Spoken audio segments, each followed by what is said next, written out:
வணக்கம். திசைகளின் 10 மணி செய்திகள். ஜனநாயகம் என்பது வெறும் வாக்கு செலுத்துவது மட்டுமல்ல, அரசாங்கத்தை பகிரங்கமாக கேள்வி கேட்பதுமாகும். அன்வார் கருத்து. நாட்டின் ஜனநாயகம் என்பது வாக்குப்பெட்டியில் வாக்களிப்பது மட்டுமின்றி அரசாங்கம் எடுக்கும் முடிவுகளை பகிரங்கமாக கேள்வி கேட்பதுமாகும் என்று பிரதமர் டத்தோஸ்ரீ அன்வார் இப்ராஹிம் தெரிவித்துள்ளார். அப்படி பொதுமக்கள் கேள்வி எழுப்பும்போதுதான் மக்களால் தேர்ந்தெடுக்கப்பட்ட அதிகாரிகளும் அரசாங்கமும் தங்கள் கடமைகள் மற்றும் பொறுப்புகள் மீது மிகுந்த கவனம் செலுத்துவார்கள் என்றும் அவர் குறிப்பிட்டுள்ளார்.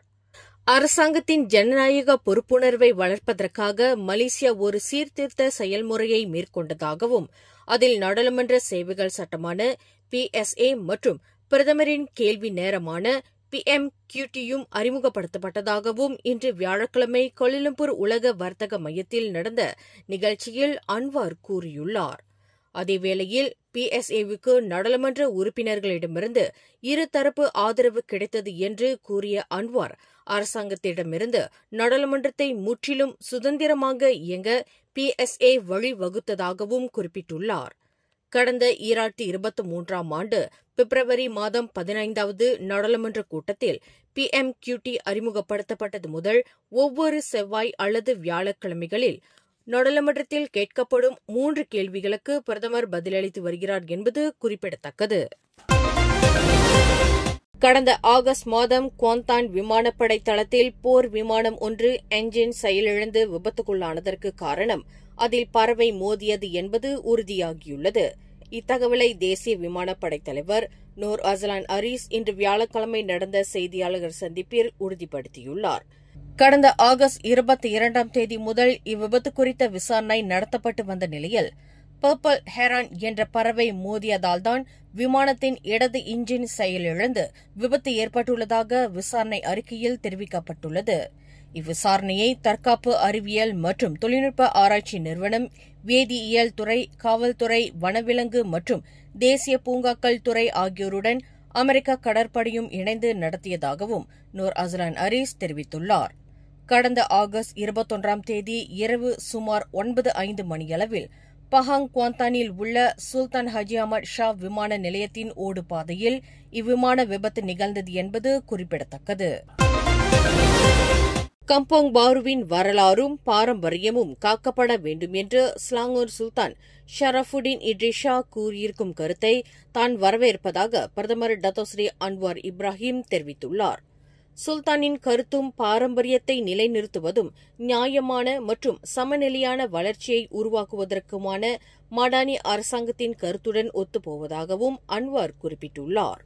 அரசாங்கம் எடுக்கும் எல்லா முடிவுகளும் மக்களின் நல்வாழ்விலும் அனைத்து சமூகத்தினரின் அடையாளங்களை காப்பதிலும் அக்கறை செலுத்தும் வகையில் இருக்கும் என்றும் அவர் உறுதியளித்துள்ளார். கம்போங் பாரு விவகாரத்தில் முன்னதாக இன்று அறிக்கை விடுத்திருந்த ஸ்லாங்கூர் சுல்தான், அப்பகுதியில் மேற்கொள்ளப்படும் அனைத்து மேம்பாடுகளும் மலாய்க்காரர்களுக்கு சாதகமாக இருக்க வேண்டும் என்று தெரிவித்திருந்தார்.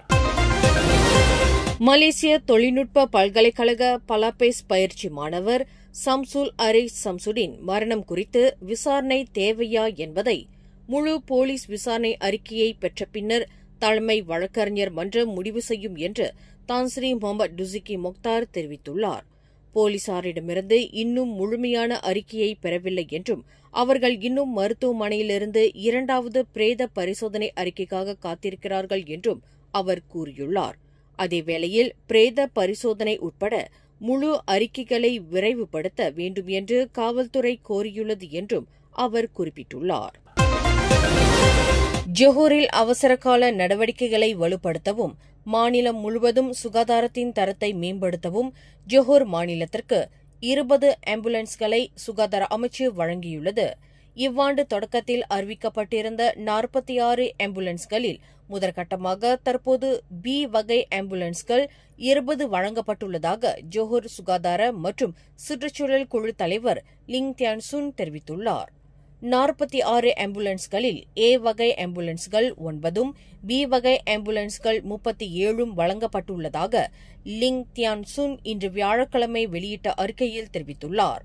அதேவேளையில் தற்போது வழங்கப்பட்டுள்ள 20 ஆம்புலன்ஸ்கள் நகர்ப்புற மற்றும் கிராமப்புறங்களில் உள்ள சுகாதார மையங்களுக்கு விநியோகம் செய்யப்படும் என்றும் அவர் குறிப்பிட்டுள்ளார்.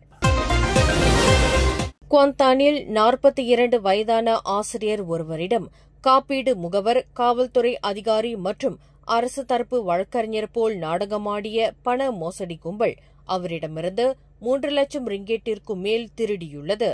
கடந்த ஏப்ரல் மாதம் நடந்த இச்சம்பவத்தின் போது மர்ம நபர் ஒருவர் அந்த ஆசிரியரின் தொலைபேசி எண்ணை தொடர்பு கொண்டு அவர் மீது பண மோசடி குற்றச்சாட்டு சுமத்தப்பட்டிருப்பதாக நாடகமாடியுள்ளார்.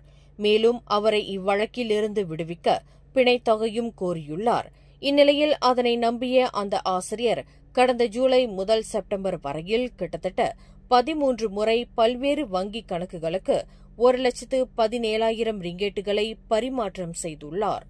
அதேவேளையில் 2,80,000 ரிங்கெட்டிற்கு வங்கிக் கடனையும் நகைகளையும் அடகு வைக்கவும் பண மோசடி கும்பல் அவரை மிரட்டியுள்ளது. இந்நிலையில் அந்த ஆசிரியர் காவல்துறையை அணுகியதைத் தொடர்ந்து இந்த விவகாரம் வெளிச்சத்திற்கு வந்துள்ளது. 2 நாட்களுக்கு முன்னர் ஜொஹூரில் கடத்தல் கும்பலிடமிருந்து பறிமுதல் செய்யப்பட்ட மலாயன் புலியின் உடல் கள்ள சந்தையில் 2 லட்சம் முதல் 3 லட்சம் ரிங்கிட் வரையில் விற்பனை செய்யப்பட்டிருக்கலாம் என்று ஜொஹூர் வனவிலங்கு மற்றும் தேசிய பூங்காக்கள் துறை இயக்குநர் அப்துல் காடிர் அப்துல் அஷீம் தெரிவித்துள்ளார். கள்ள சந்தையை பொறுத்தவரையில் புலியின் ஒவ்வொரு பாகத்திற்கும் விலை உண்டு என்று கூறிய அப்துல் காடிர், கைது செய்யப்பட்டுள்ள இருவரும் அப்படி ஒரு முயற்சியில்தான் ஈடுபட்டிருந்தனர் என்று தெரிவித்துள்ளார். மலாயன் வகை புலிகளானது தற்போது பேரா, பஹாங், ஜொஹூர், கிளாந்தான், தெலங்கானு, கெடா, ஸ்லாங்கூர் மற்றும் நெகிரி சம்பிலன் ஆகிய 8 மாநிலங்களில் உள்ள காடுகள் மற்றும் பாதுகாக்கப்பட்ட பகுதிகளுக்குள் மட்டுமே இருப்பதாகவும் அவர் குறிப்பிட்டுள்ளார்.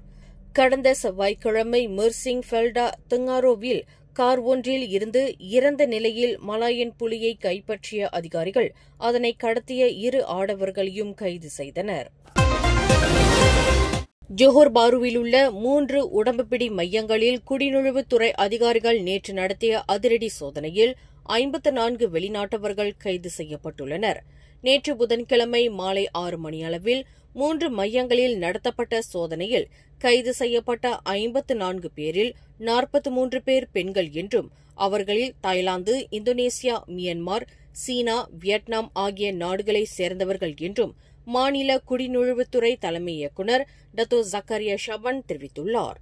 அதேவேளையில் இப்பெண்களை நிர்வகித்து வந்த 3 உள்ளூர் ஆடவர்களும் கைது செய்யப்பட்டதாகவும் ஜக்கரியா குறிப்பிட்டுள்ளார். குடிநுழைவு சட்டம் 1959/63 மற்றும் குடிநுழைவு விதிமுறைகள் 1963 கீழ் அவர்கள் மீது குற்றம் சுமத்தப்படும் என்றும் அவர் தெரிவித்துள்ளார். பேரங்காடி ஒன்றின் முன்னாள் காசாளர் ஒருவர் தனக்கு எதிரான நம்பிக்கை மோசடி, பண மோசடி உள்ளிட்ட 14 குற்றச்சாட்டுகளை மறுத்து அமர்வு நீதிமன்றத்தில் இன்று மேல் விசாரணை கோரியுள்ளார். 28 வயதான நூர் அத்திகா அஷிரா முகமது ஃபவுசி அவர் பணியாற்றிய பேரங்காடிக்கு சொந்தமான டச் அண்ட் கோ இ-வாலெட் சேவையை தவறாக பயன்படுத்தி தனது கணக்கிற்கும் தனது உறவினர்களின் கணக்கிற்கும் சுமார் 5 லட்சம் ரிங்கிட்டிற்கு மேலாக அனுப்பியதாக குற்றம் சாட்டப்பட்டுள்ளது. கடந்த 2023 ஜனவரி 1ஆம் தேதி முதல் 2024 ஜூலை 9ஆம் தேதி வரையில் ஏஇஆன் டேஸ் பாக் சிட்டியில் அவர் இக்குற்றத்தை புரிந்தார் என நம்பப்படுகின்றது. அதேவேளையில் கடந்த 2023 ஜனவரி 7ஆம் தேதி முதல் ஜூலை 9ஆம் தேதி வரையில் பேரங்காடியின் டச் அண்ட் கோவை பயன்படுத்தி தனது சொந்த கணக்கிற்கு 98,000 ரிங்கிட் வரையில் பண பரிமாற்றம் செய்ததாகவும் அவர் மீது குற்றம் சுமத்தப்பட்டுள்ளது. மலேசியாவின் பிரபல நடிகையான தான் ஸ்ரீ மிஷல்யோ பினாங்கு ஜார்ஜ்டவுனில் படப்பிடிப்பு ஒன்றில் கலந்து கொண்டார். 63 வயதான அவர் ரெட் கார்டன் ஃபுட் பாரடைஸ் என்ற உணவகத்தில் திடீரென தோன்றிய போது பார்வையாளர்கள் அவரைக் கண்டு மிகுந்த மகிழ்ச்சி அடைந்தனர். அதன் பின்னர் நீல நிற உடை ஒன்றை அணிந்து வந்து மேடையில் பல மலாய் பாடல்களை பாடினார். அங்கிருந்த மக்களும் அவருடன் சேர்ந்து உற்சாகமாக பாடி மகிழ்ந்தனர். அங்கிருந்தவர்களில் பலர் தங்கள் தொலைபேசிகளில் அவருடன் படம் எடுத்துக் கொண்டனர். விளம்பர படம் ஒன்றிற்காக மிஷல்யோ மலேசியாவிற்கு வந்திருப்பதாக ஒரு தகவலும், ஃபேஷன் நிகழ்ச்சி ஒன்றிற்காக வந்திருப்பதாக மற்றொரு தகவலும் கூறுகின்றது. பள்ளியின் தங்கும் விடுதி குறித்து மாணவி ஜாரா கைரினா மகாதிர் அதிருப்திகளை வெளிப்படுத்திய போதும் அவரது தாயார் ஏன் அமைதி காத்தார் என செகோலா மெனங்கா கெபாங்சான் அகாமா துன் டத்தோ முஸ்தபா பள்ளியின் தலைமை வார்டன் கேள்வி எழுப்பியுள்ளார். இன்று வியாழக்கிழமை மாணவி ஜாராவின் மரணம் தொடர்பான 9ஆம் நாள் விசாரணை நடவடிக்கைகளின் போது 8வது சாட்சியாக மரண விசாரணை நீதிமன்றத்தில் சாட்சியம் அளித்த தலைமை வார்டன் அஸ்ஹாரி அப்துல் சகாப் ஜாராவின் தாயார் மீது அதிருப்தியை வெளிப்படுத்தியுள்ளார். எம் என்பவர் பற்றிய பிரச்சினை கடந்த மே மாதம்தான் பள்ளியின் விசாரணையின் அடிப்படையில் தொடங்கியது என்றும், ஆனால் ஜாராவின் தாயார் ஏன் அது குறித்து எந்த ஒரு புகாரையும் பள்ளியில் தெரிவிக்கவில்லை என்றும் அவர் கேள்வி எழுப்பியுள்ளார். பினாங்கு மாநிலத்தில் பதிவு செய்யப்படாத குழந்தை பராமரிப்பு மையங்கள் அதிகரித்து வருவது குறித்து அம்மாநில அரசு கவலையடைந்துள்ளது. மாநிலம் முழுவதும் மொத்தம் 154 பதிவு செய்யப்பட்ட தஸ்காக்களும் 468 தடிகாக்களும் 164 பராமரிப்பு மையங்களும் உள்ள நிலையில் கூடுதலாக 55 பதிவு செய்யப்படாத தஸ்காக்களும் 97 தடிகாக்களும் 85 பராமரிப்பு மையங்களும் உள்ளதாக புள்ளி விவரங்கள் கூறுகின்றன.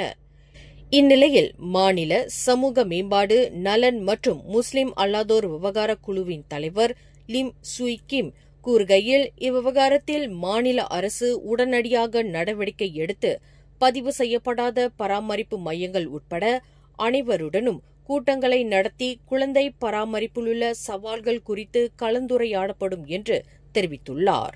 மேலும் செய்திகளை தெரிந்து கொள்ள கீழே இருக்கும் பெல் பட்டனை அழுத்துங்கள். உங்கள் மகிழ்ச்சியை வெளிப்படுத்த லைக் மற்றும் ஷேர் செய்யுங்கள். தொடர்ந்து திசைகளோடு இணைந்திருக்க சப்ஸ்கிரைப் செய்யுங்கள்.